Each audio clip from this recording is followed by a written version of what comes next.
Of Pakistan's bloodiest days, there are defiant pledges to strike back against terrorism. But we must remember, this is a country that has been gripped by an insurgency now for more than a decade.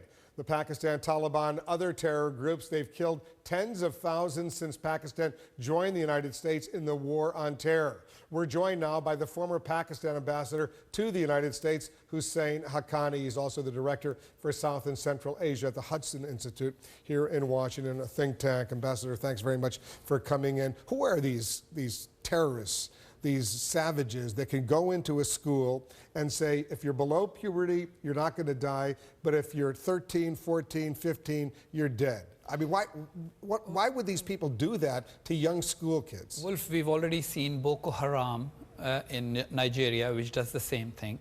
They're all chips of the same block. They all believe in wanting to just overrun the countries where they are trying to wage wars. And they want basically no one to learn anything that is modern, and they want their own way of life as they see it to be imposed on everyone by force.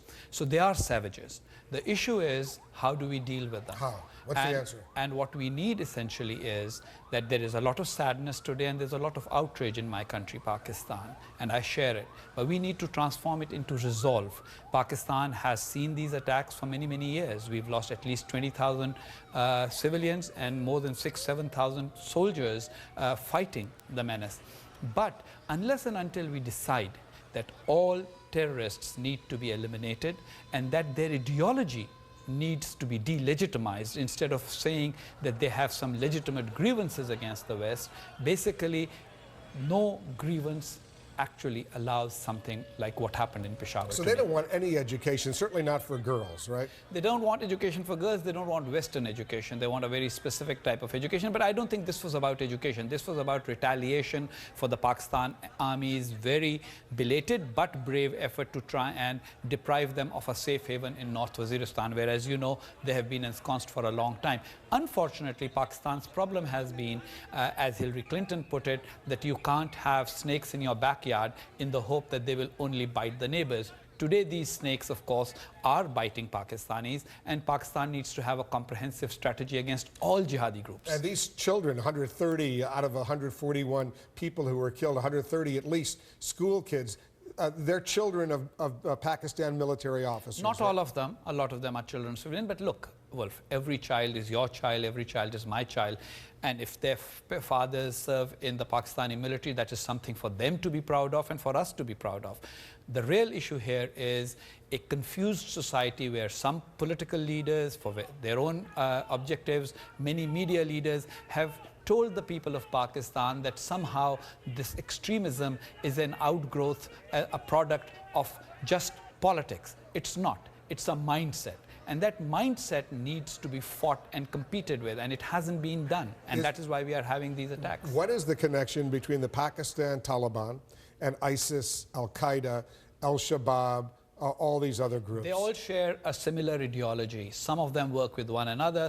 Most of them, of course, were born out of the war against the Soviets. That's when they got military training. But since then, they've all gone on their own. There are elements within the Pakistani Taliban who actually have pledged some kind of allegiance or support for ISIS. There are others. There are factions. The problem is that this cannot be seen as like a company having another spin-off. These are people with a shared worldview, but with different organizations who operate, and all of them are a problem for the whole world and for Pakistan. How good or bad is U.S.-Pakistan cooperation in the war on terror right now? Well, the U.S. and Pakistan have continued to struggle in having cooperation in this field. The biggest problem is that Pakistan has not made the decision to treat all terrorist groups as equally bad.